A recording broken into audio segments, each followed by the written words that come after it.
here we are, Final Four of the college football playoffs, which is great, as opposed to the college basketball playoffs.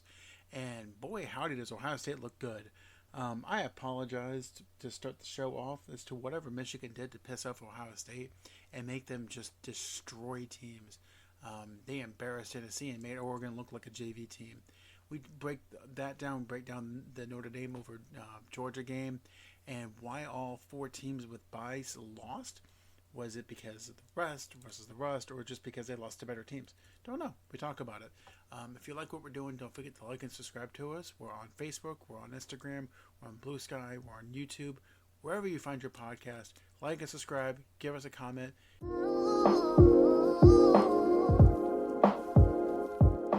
Welcome to the number one local sports podcast. This is Joe Florida. This is Sandlot Sports. I am Adam Capperson. I'm here with Dorian Cody. In the words of Skip Bayless, it ain't chicken if you got it. Well, he ain't got it. That's why he had to pay $1.5 million for Shirley Ming to not look his way. And BJ Thomas. Oh, the playoffs. Here we go. So I'm going to start today off with an apology. Okay? So I'm going to apologize to all college football fan bases out there. On behalf of the Michigan Wolverines, I apologize for pissing off the Ohio State Buckeyes. Because whatever Michigan did to them. Man, they look like a totally different team. Your wife must have gotten you.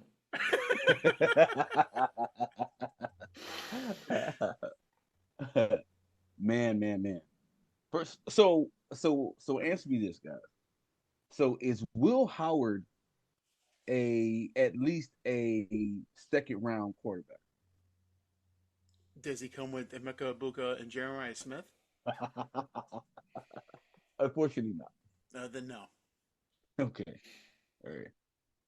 Because yes, you're right. They have looked like a completely different team the past 2 weeks, and the reason being is he's had a completely clean pocket.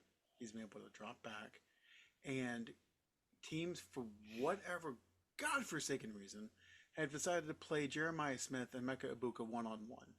Oh, they're killing them. And it ain't working. Yeah. So There's only one answer to why they're doing that. I don't know. The run game. Yeah.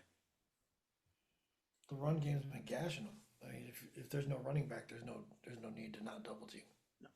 And that's the thing. So when they played Michigan was able to get pressure up the middle, rushing 4, sometimes 5. So they had 6 or 7 back in coverage. And they could stop the run game. They can get pressure up the middle. Tennessee and Oregon have not been doing that. And it's just like with every other quarterback in existence. You pressure them up the middle, they're not going to be that accurate.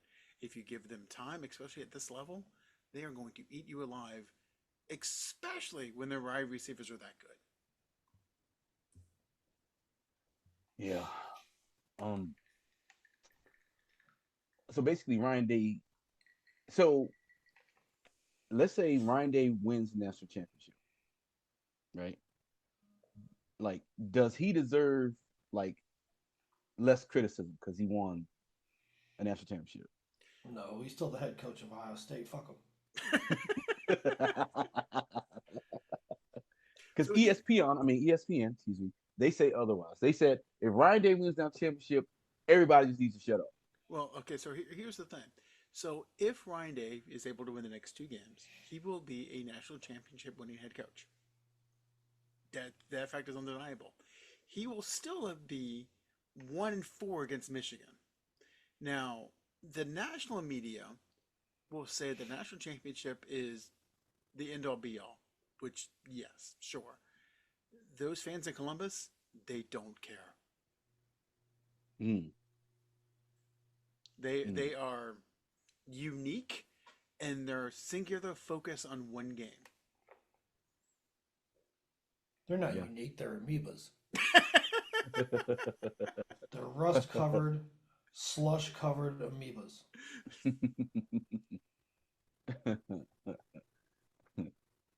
They look like tetanus. Yes.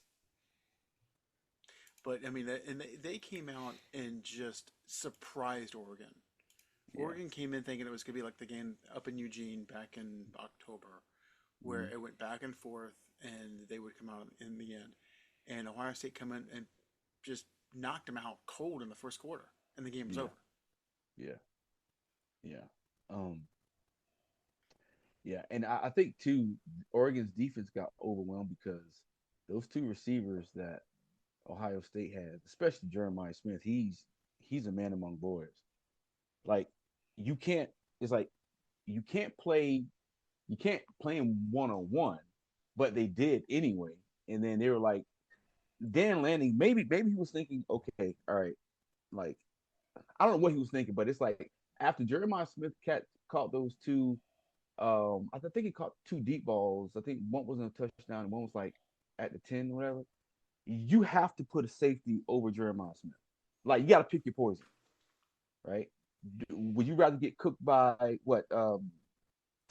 Would you rather be cooked by a junior, a redshirt junior, or would you rather be cooked by a freshman? Yeah, and it comes down to can you stop Javion Henderson and Mm-hmm. and Judkins with 4 or 5 at the line, or do you have to commit to the run and just leave yourself open to be gashed? Exactly. And Exactly. and yeah, I mean it's a tale as old as time. It's the way football has always been. If you can control the line of scrimmage, you can run the ball, Mm-hmm. you will win. Yeah. Yes, the passing numbers are flashy or fun.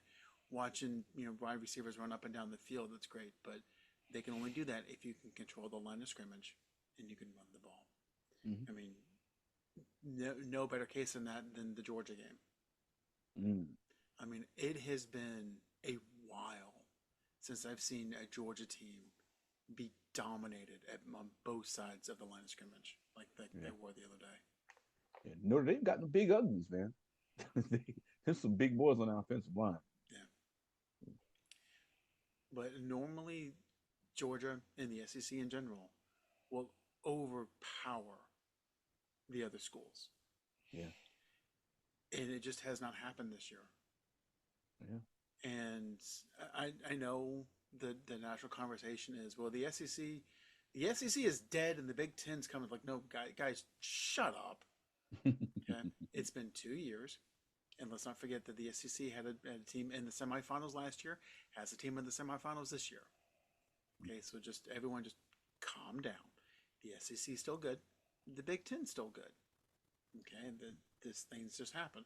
The Alabama Michigan game was weird because Alabama didn't realize it was going to rain in Florida. You know, they literally blamed it on the cleats and the weather. Uh, so take that for what you will. And then watching Tennessee just get destroyed by Ohio State and watching Georgia get dominated by Notre Dame. A Notre Dame team who outside of a minute of the game scored 6 points. They scored 17 points in 34 seconds, Mm. and I think it was on like 20 yards of offense.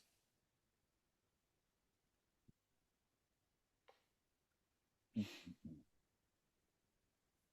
So I mean, next year's next year. The SEC is going to come back. They're going to have teams that are just as good, and we'll see what happens. Now, it Dorian, you made a good point, kind of accidentally last week when I asked about the ACC. You kind of thought I was talking about the SEC, but you had have a good point in there. The depth is missing from these bigger schools, not just the SEC, but the bigger schools as a whole. They can't hoard resources anymore. Mhm. They they can't have 3 or 4 5-star running backs and play 1 or 2. Can't do that anymore. The guys will transfer, Mhm. and that's what we're seeing is the talent is being better dispersed across the country, and so you got to keep you guys healthy. You got to keep you Mhm. guys in and out. But B, there's talent everywhere, Yeah. all across the field. Yeah. Yeah. And also, to these schools, they have to abide by their contract agreements with these NILs because these guys and their families like, wait a minute, you promised me this and I'm not getting this, so I'm going to school that can give it to me, all right?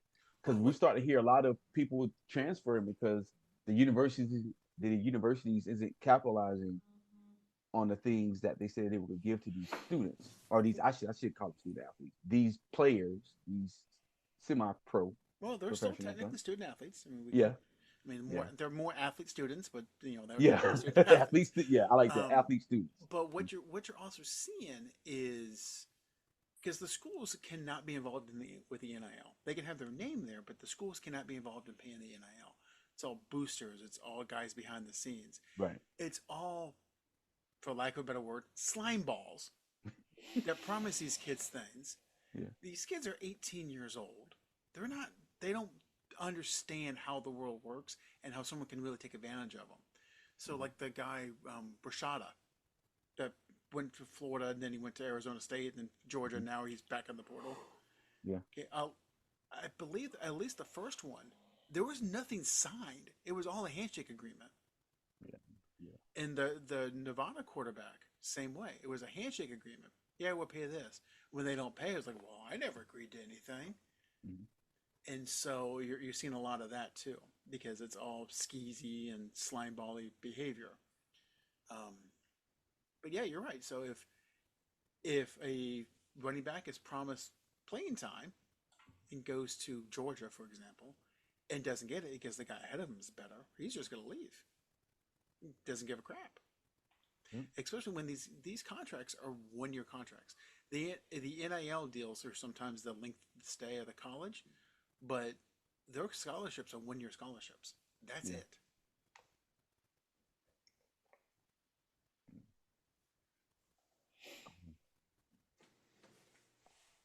So there was another story that I was watching, and they were talking about.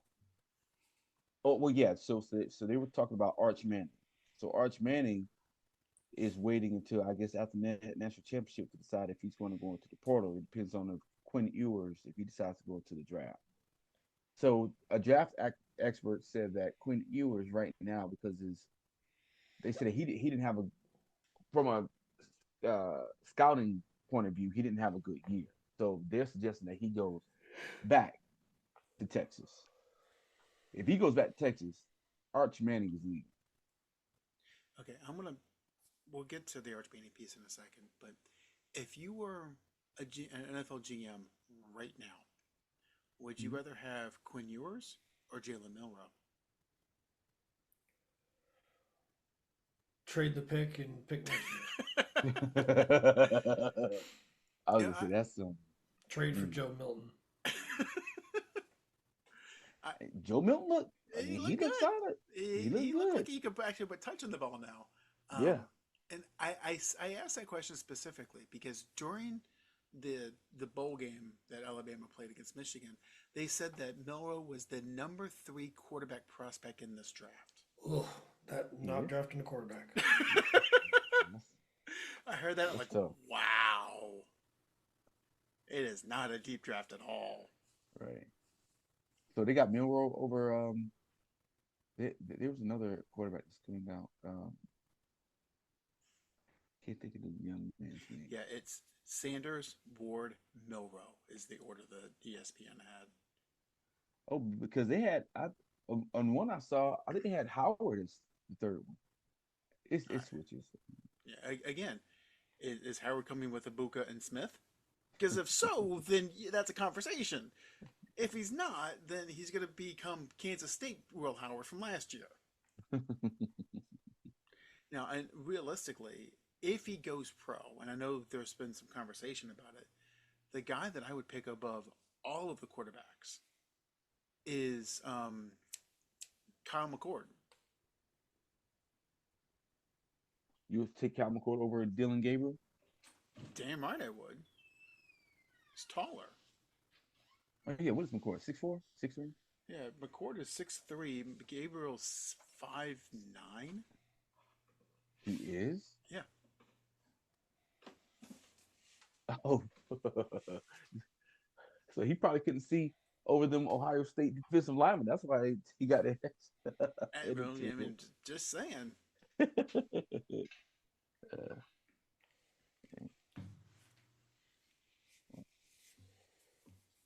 So we'll move on to the picks.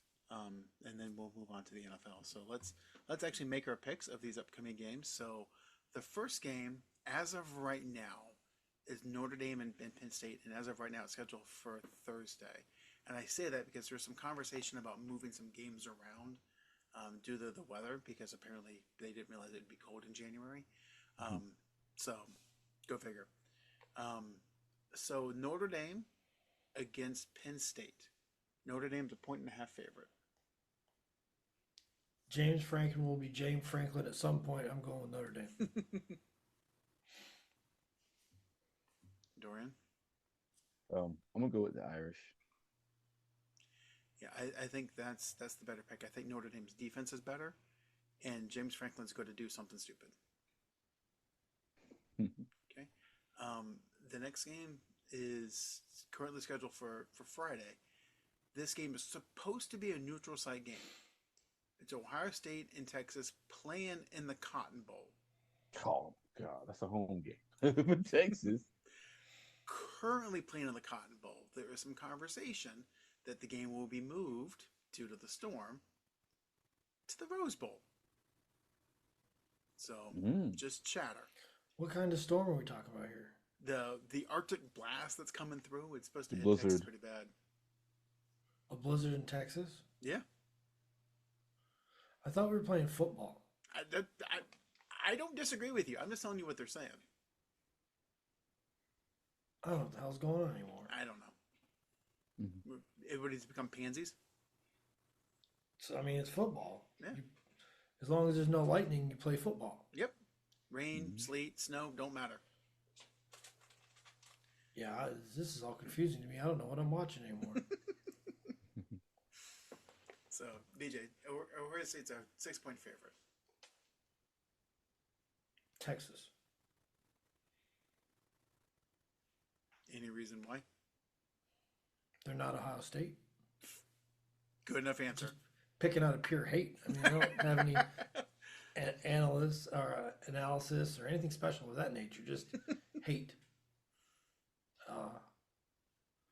Probably the same reason I picked against Penn State. Ryan Day's going to do some Ryan Day shit at some point. Yeah, eventually. Eventually, it feels like it. Will he Ohio State's a very talented team, but will he call 3 timeouts in a row? We don't know. He might. we don't know. It's all this is possible. It's happened before. Not much we can do about it, but laugh and point. I mean, Ohio State has a real good chance to win this game, but I'm just going to go with Texas. College football, I can't. I'm 500. I can't pick it anyway, so it doesn't matter. So it doesn't matter. So Dorian, You said Ohio State is a 6.5. they are currently a 6-point favorite. 6-point favorite. I believe the game is going to be closer than that. I think it's going to be whoever wins is going to be 3 points. So you can say Texas for the points. It's going to be close. That's the thing. If the environment is good, Ohio State's going to just throw over the top of them. If there's snow on the ground and it's hard to get footing, then Texas has a much better chance. I still think Ohio State wins by a touchdown. So there's that. So, well, with that, I think we'll conclude our college football segment. We have one game 1 week after this week, and this is the championship game. So, and I will say this: we have 5 straight days this week of playoff games. Thursday, Friday, Saturday, Sunday, Monday. I can't believe the season's already over. I know. It happens every year. So fast. Yep. So take a quick break, and we'll be back with the NFL.